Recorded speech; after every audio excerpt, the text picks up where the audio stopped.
കൂട്ടുകാരെ, അങ്ങനെ ഞങ്ങൾ ഓട്ടോ എല്ലാം തീർന്നു, ഗ്രൗണ്ട് എത്തി, വലയിടാൻ പോയാണ്. നമ്മുടെ GPS ലൊക്കേഷനാണ് ഈസ്റ്റ് നോർത്തും. അതിൻ്റെ തൊട്ട് താഴെ നമ്മുടെ കോമ്പസ്. ഇപ്പോൾ 253 കോമ്പസിലാണ് നമ്മളിപ്പോൾ വലയിടാൻ പോകുന്നത്. ഇപ്പോൾ ഏകദേശം നമ്മുടെ കുളച്ചിലിന് പടിഞ്ഞാറ് ഭാഗത്താണ് ബോട്ട് നിൽക്കുന്നത്. 115 ഭാഗം വെള്ളമുണ്ട്. തമിഴ്നാടിൻ്റെ പടിഞ്ഞാറ് ഭാഗമാണ്. കാരണം നമുക്ക് ഇൻ്റർനാഷണൽ വാട്ടർ ലൈനിലൂടെ എവിടെ വേണമെങ്കിലും പോവാം ഇന്ത്യക്കകത്ത്. ഇത് ബോട്ടിൽ ഒരു 3 പ്രായമുള്ള അപ്പാപ്പന്മാരുണ്ട്. ബാക്കിയുള്ള എല്ലാവരും ഒരു 40-35 ആ റേഞ്ചുള്ളവരാണ്. ഇത് സെൻറ്റർ റോപ്പാണ്. ഇത് വളച്ച് ചുറ്റി വെച്ചേക്കത്തേ ഉള്ളൂ. സമയമാകുമ്പോൾ അങ്ങോട്ടെടുത്ത് എറിഞ്ഞാൽ മതി. കാരണം ഇത് ഇളക്കി വിടത്തില്ല, വാരി എറിയത്തേ ഉള്ളൂ.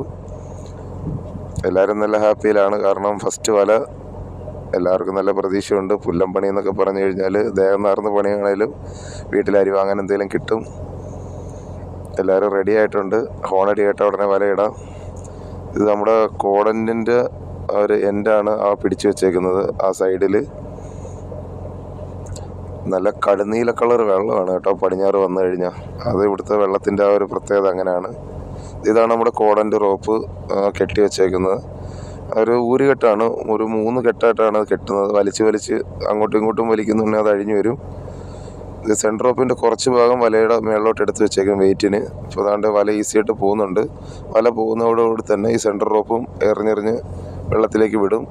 കാരണം ഇത് പയ്യെ വിട്ട് കഴിഞ്ഞാൽ വലയുടെ സ്പീഡിനനുസരിച്ച് ഓടി നിൽക്കത്തില്ല.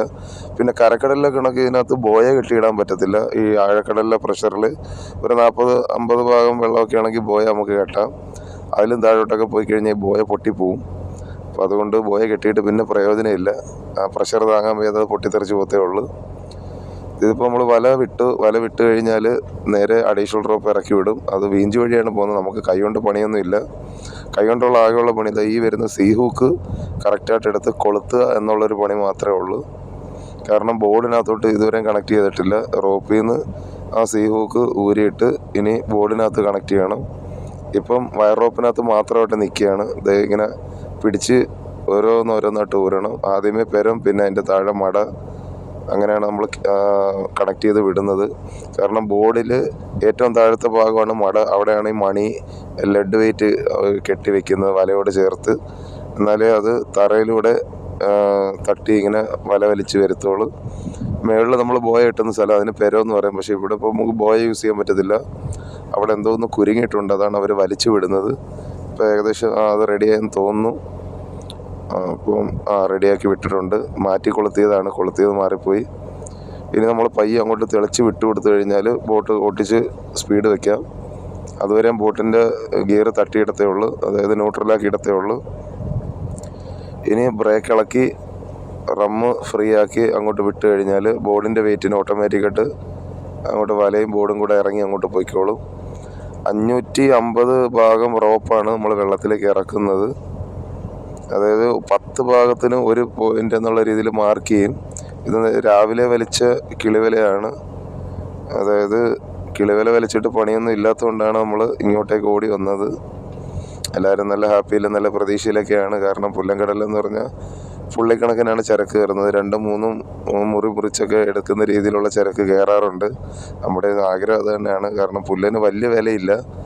കൂന കൂട്ടിയിട്ടിട്ടാണ് പുല്ലൻ ലേലം വിളിക്കുന്നത്. അതായത് 4 കൊട്ട ഒന്നിച്ച് തട്ടിയിട്ടിട്ട് ഒരു കൂന, അത് കണക്ക് 3 കൂന അടുപ്പിച്ചിട്ടിട്ട് ആ ഒരു കൂനയ്ക്കാണ് വില.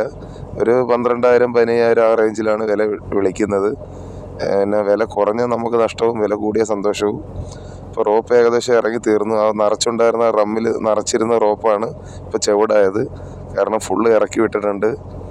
ഇനി 2 സൈഡിലേക്ക് റോപ്പ് റിവേഴ്സ് എടുത്തിട്ട് ഏറ്റവും അറ്റത്തോട്ടാക്കും. കാരണം അത് വേറൊന്നും കൊണ്ടല്ല, വല നന്നായിട്ട് തുറന്നു പോകാൻ വേണ്ടിയിട്ടുള്ളൊരു ടെക്നിക്കാണിത്. അപ്പോൾ വലയുടെ ഉള്ളിന് നല്ല തുറവി ഉണ്ടാവും.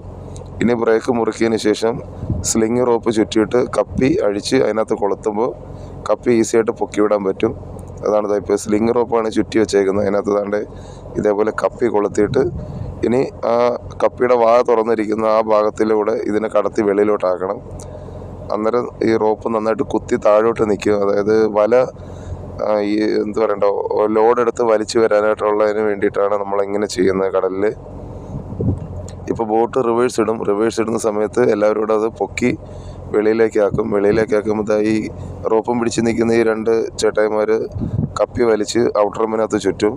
അപ്പോൾ പിന്നെ വീഞ്ചെടുക്കുമ്പം ഈസിയായിട്ട് പൊക്കിയെടുക്കാൻ പറ്റും.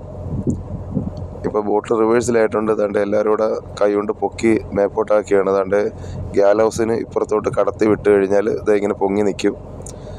പിന്നെ ആഴക്കടലിലെന്ന് പറയുമ്പോൾ ബോട്ട് മുമ്പോട്ട് പോകുന്നതനുസരിച്ചിട്ട് നമ്മൾ വല ടൈറ്റാവും. അപ്പോഴത്തേക്കും ഇതിങ്ങനെ താന്ന് കിടക്കത്തേ ഉള്ളൂ. കരക്കടലിൽ അങ്ങനെയല്ല, റോപ്പ് ഇങ്ങനെ നീണ്ടു നിൽക്കും. അത് ഇവിടുത്തെ ആഴത്തിൻ്റെ കൊണ്ടാണ് അങ്ങനെ നിൽക്കുന്നത്. കാരണം എത്ര റോപ്പ് ഇറക്കി വിട്ടാലും താഴോട്ട് കുത്തിയേ നിൽക്കത്തുള്ളൂ. കാരണം അത്രയ്ക്ക് ആഴം വെള്ളത്തിനുണ്ട്. ഇപ്പോൾ നമ്മുടെ അമരത്തെ പണി ഏകദേശം കഴിഞ്ഞു. നേരത്തെ വലിച്ച വല വൃത്തിയാക്കി വെച്ചേക്കുന്നുണ്ട്. അത് അവിടെ താഴെ തന്നെ ഇരുന്നോളും. തേഞ്ഞ് ഔട്ടർമിൽ ചുറ്റി അതിനകത്ത് കെട്ടി വെച്ചാൽ മാത്രം മതി. അപ്പോഴത്തേക്കും നമ്മുടെ വലയിടിയിൽ ചടങ്ങ് കംപ്ലീറ്റ് ആയി.